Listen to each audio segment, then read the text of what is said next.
എറണാകുളം മലയിടം തുരുത്തിൽ പട്ടികജാതി വിഭാഗത്തിൽപ്പെട്ട കുടുംബങ്ങളെ കുടിയൊഴിപ്പിക്കുന്നതിനെതിരെ CPIM പ്രതിഷേധം. സർക്കാർ മാറിയതുകൊണ്ട് മാത്രം കുടിയിറക്കാമെന്ന് വിചാരിക്കേണ്ടെന്ന് CPIM കേന്ദ്ര കമ്മിറ്റി അംഗം പി രാജീവ് പറഞ്ഞു.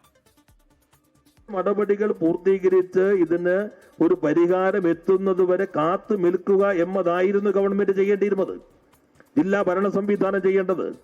പക്ഷേ ഒരു ഗവൺമെന്റ് മാറി എന്നതിന്റെ പേരിൽ മാത്രം ബലം പ്രയോഗിച്ചുകൊണ്ട് ദളിത് വിഭാഗത്തിൽപ്പെട്ട ആളുകളെ നേരെ കുടിയിറക്കാം എന്നാണ് കരുതിയെങ്കിൽ ഈ ജനകീയമായിട്ടുള്ള മുന്നേറ്റം അത്തരത്തിലുള്ള ഒരു നടപടിയും അനുവദിക്കില്ല എന്നതിന്റെ പ്രഖ്യാപനം കൂടിയാണ്.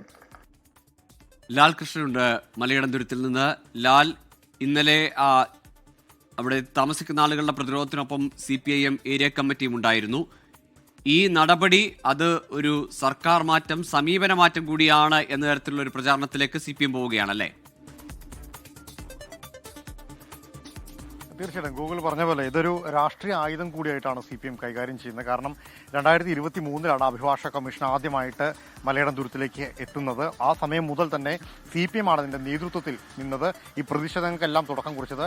ആ ഒരു ഘട്ടത്തിൽ പോലും അഭിഭാഷക കമ്മീഷന് ഇതിനകത്തേക്ക് പ്രവേശിക്കാനുള്ളൊരു അവസരം കിട്ടിയിരുന്നില്ല. പ്രതിഷേധക്കാരെല്ലാം തന്നെ ഒന്നടങ്കം ഇവിടെ തടിച്ചുകൂടി 7 കുടുംബം, അത് ഒരു കുടുംബത്തിലെ ഒരു ഫാമിലിയിൽ തന്നെ പെട്ടവരാണ്. അവരെല്ലാം തന്നെ ഇവിടെ കൃത്യമായി തടസ്സം സൃഷ്ടിച്ചിരുന്നു. അവർക്ക് പിന്തുണയുമായി CPIM ഉണ്ടായിരുന്നു. പക്ഷേ അധികാരം മാറിയതിന് തൊട്ടു പിന്നാലെ, അതായത് പുതിയ സർക്കാർ നിലവിൽ വന്നതിന് തൊട്ടു പിന്നാലെ 15ാം തവണയായിട്ട് അഭിഭാഷക കമ്മീഷൻ എത്തിയപ്പോൾ പൊടുന്നനെയുള്ള പോലീസ് ആക്ഷനാണ് ഇതിനെല്ലാം തുടക്കം കുറിച്ചിരിക്കുന്നത്. അത് കൃത്യമായ ഒരു ആയുധമായിട്ട് ഉപയോഗിക്കാൻ CPIMന് കഴിയുന്നുമുണ്ട് എന്നുള്ളത് തന്നെയാണ് എടുത്തു പറയേണ്ടത്. ഇന്നലെ ഉണ്ടായ പോലീസിന്റെ അതിക്രമത്തിൽ അല്ലെങ്കിൽ പോലീസിന്റെ ചാർജിൽ സാരമായി പരിക്കേറ്റവരുണ്ട്. ഒരാൾ ഇപ്പോഴും ആശുപത്രിയിൽ തുടരുകയാണ്, ചന്ദ്രൻ എന്ന് പറയുന്നയാൾ.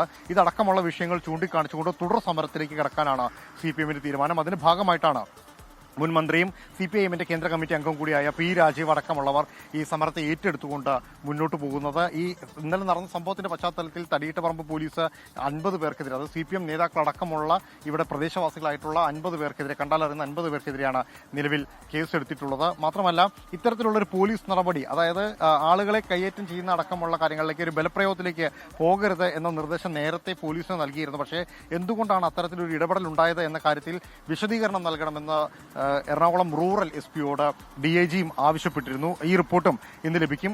ഇതിനെല്ലാം പുറമെയാണ് സമരം കൂടുതൽ വ്യാപിപ്പിക്കാൻ, അതായത് ഒരു പോലീസ് അതിക്രമത്തിലൂടെ ആളുകളെ ഇറക്കിവിടാം എന്ന ധാർഷ്ട്യം ഉണ്ടാകേണ്ടതില്ല, അത് അനുവദിക്കാനും പോകുന്നില്ല. അത്തരത്തിലുള്ള എന്തെങ്കിലും നടപടികളുമായിട്ട് പോകുന്നതിന് പകരം CPIM തുടങ്ങി വെച്ച കാര്യങ്ങൾ പൂർത്തിയാക്കാനാണ് ഈ സർക്കാർ ശ്രമിക്കേണ്ടത് എന്ന കാര്യം സൂചിപ്പിച്ചുകൊണ്ടാണ് പി രാജീവ് പോയത്. ഒപ്പം ഉണ്ടാകും എന്നൊരു ഉറപ്പ് കൂടി നൽകിയിരുന്നു. മുൻ MLA കൂടിയായിരുന്നു, ഇവിടുത്തെ മുൻ MLA കൂടിയായിരുന്നു ശ്രീനിജിന് അടക്കമുള്ള ആളുകൾ ഇപ്പോഴും ആ സമരത്തിന് മുൻതൂക്കം നൽകിക്കൊണ്ട് അല്ലെങ്കിൽ അതിന് പ്രാധാന്യം നൽകിക്കൊണ്ട് നിൽക്കുന്നുണ്ട് എന്നുള്ളതും മറ്റൊരു പ്രത്യേകതയാണ്.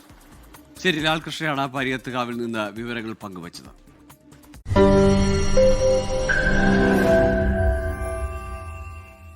ലോകത്തെവിടെയായാലും ഏത് സമയത്തും 24 വാർത്തകളും ഓഗ്മെന്റഡ് റിയാലിറ്റി പാക്കേജുകളും എക്സ്പ്ലെയിനറുകളും വിശദമായി കാണാൻ ഞങ്ങളുടെ YouTube ചാനൽ നിങ്ങൾക്ക് സബ്സ്ക്രൈബ് ചെയ്യാം.